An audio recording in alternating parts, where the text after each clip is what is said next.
Hello there, welcome to Sunbeam Fabric Art. My name is Annette. Today is the second video in a layer cake stash clear out that I'm doing. I'll leave a link in the description of other videos in this series.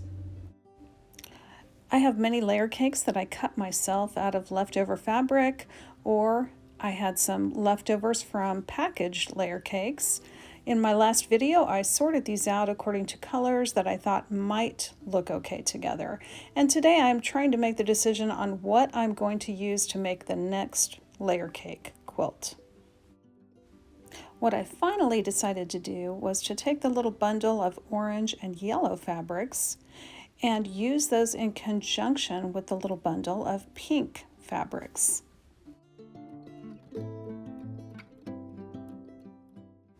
I wanted to make a really easy stash buster block, and what you see here is my little sticky note.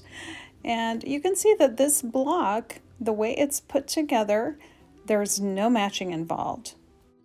The only thing I had to decide was how wide to make these strips. I decided to make these strips 4 inches, 2 inches, 4 inches. I had divided these fabrics up previously into light and dark. What I did at the end was I took the 2-inch strips from the dark and I flipped them into the middle of the lights. And this is going to be the basis for my blocks.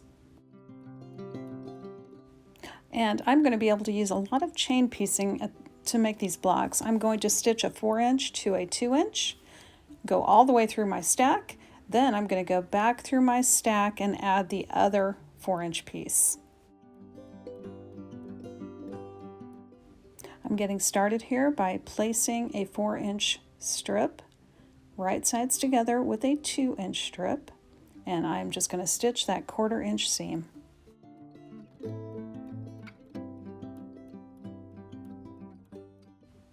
I am going to continue chain piecing 4-inch strips to 2-inch strips, and I'm going to keep them in order.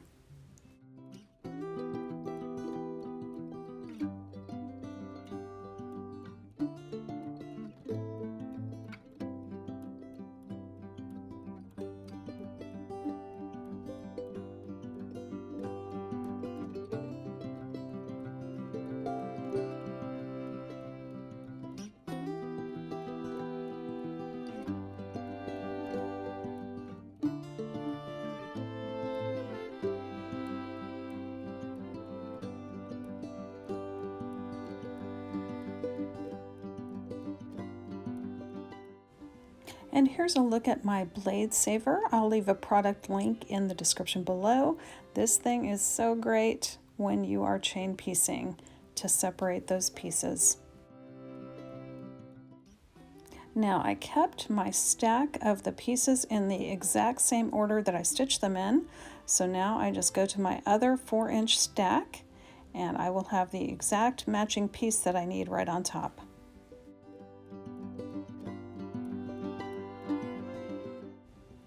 I'll place that 4-inch piece right sides together with the previous unit and stitch a 1/4 inch seam here.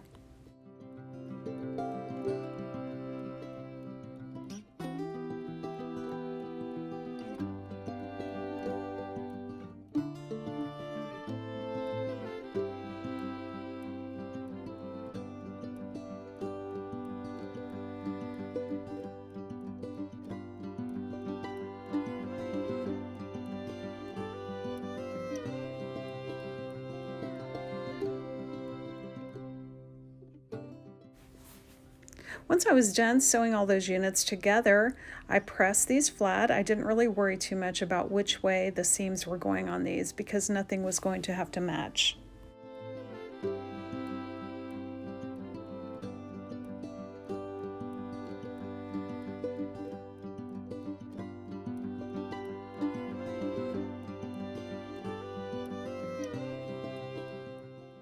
Here's my stack of completed blocks before trimming.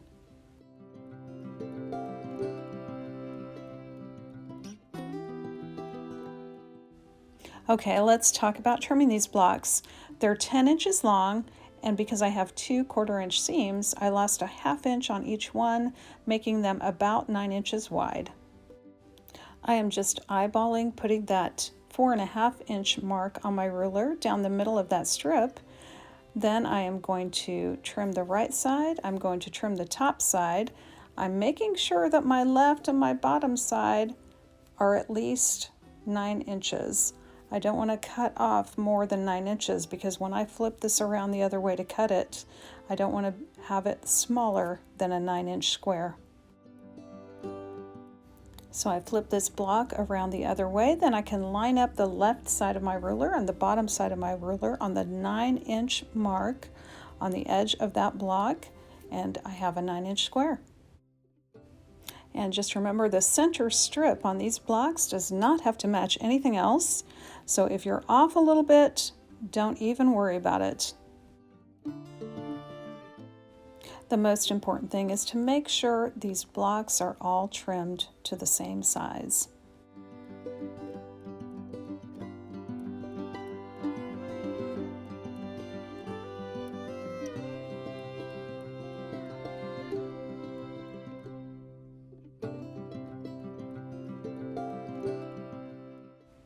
Once I had all the blocks trimmed, I started laying them out on the floor, and I just played around with them, trying to get darks and lights separate from each other. I had one pile of lights and one pile of darks, and I mixed them up. Every other block was a light, every other block was a dark, and then I just kept adding on and adding on. I didn't count my blocks in advance. I ended up with only 2 orphan blocks.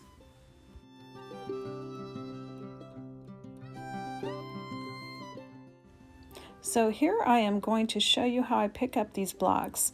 I start from left and go to right, and I keep the leftmost block on top and the rightmost block on the bottom.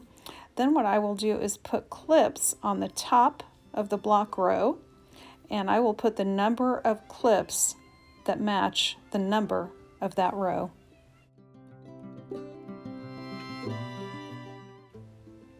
And here's a little close-up of what I'm talking about. This is the first row, and I'm making sure there is a clip on top of the row. And then I also will take and put a clip on the left side of the row, just so there's no confusion about how this is going to be oriented in the quilt. Here's a quick look at all the rows.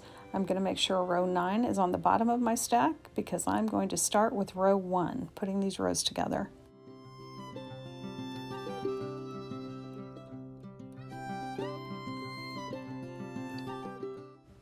There's an even number of blocks in these rows. There are 8 blocks per row.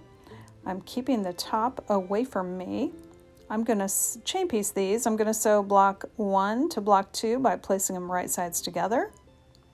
Then I'm going to do the same thing with block 3 and 4, then 5 and 6, and last block 7 and 8.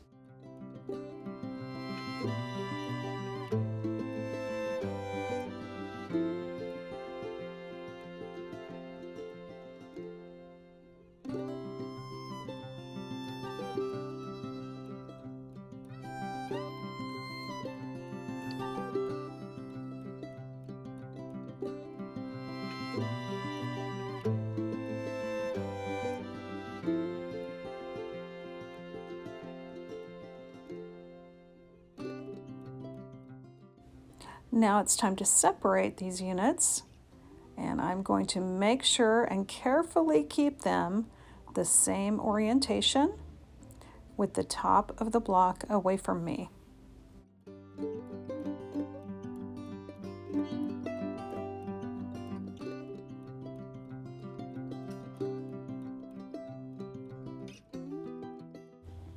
So my next step will be to sew block 1 and 2 unit together with block 3 and 4 unit. Then I will sew the block 5, 6 unit together to the block 7, 8 unit.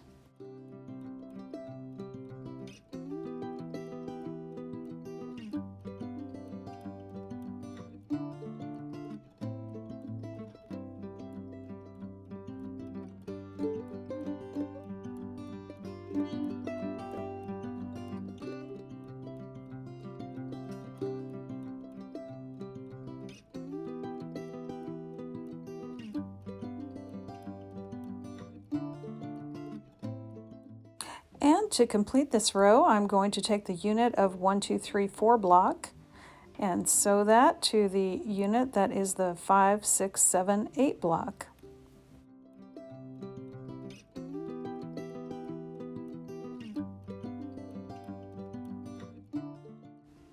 Once that's all done, I'm going to fold this row up and I'm going to make sure there is a clip at the top, one clip for row 1, and a clip on the left side.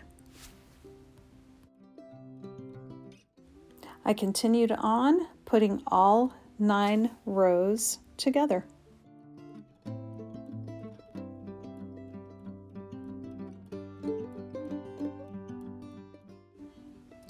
After I was done with all 9 rows, you can see I've got them in order. I've got the number of clips designating which row on the top of the row.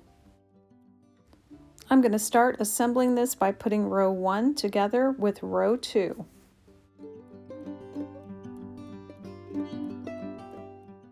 You can see I've stretched out row 1 here.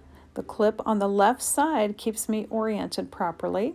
Here's my second row with the clip on the left side, so I'm going to also stretch this out, but I am going to keep that clip on the left side.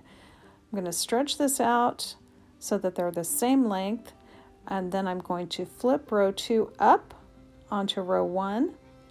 Then I'm going to start clipping the seams together.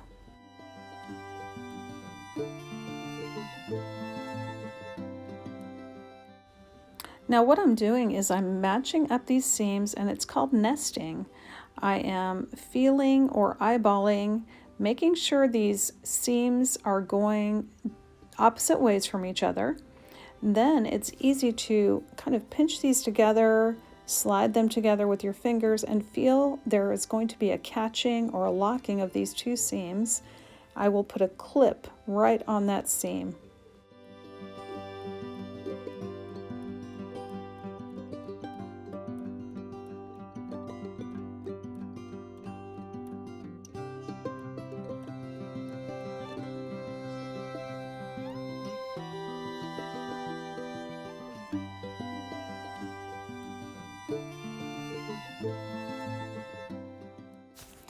Once all those seams are clipped, I simply sew a 1/4 inch seam to join row 1 with row 2.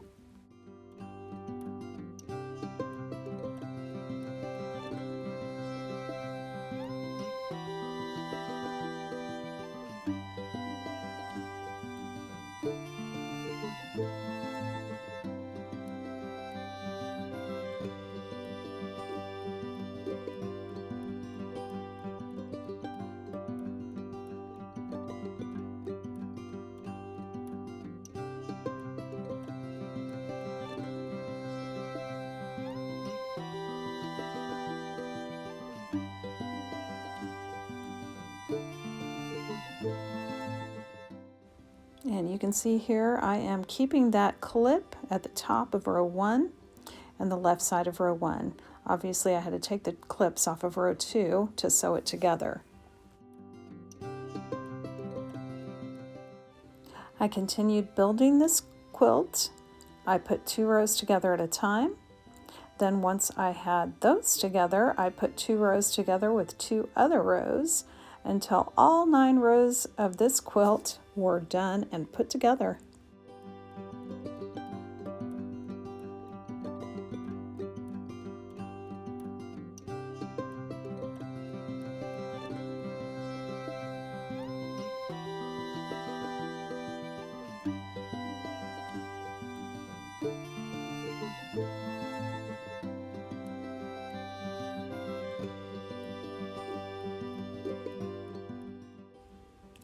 Here's a black and white photo of that quilt. You can kind of see how the dark and the light play with each other. I really like the way this quilt top turned out.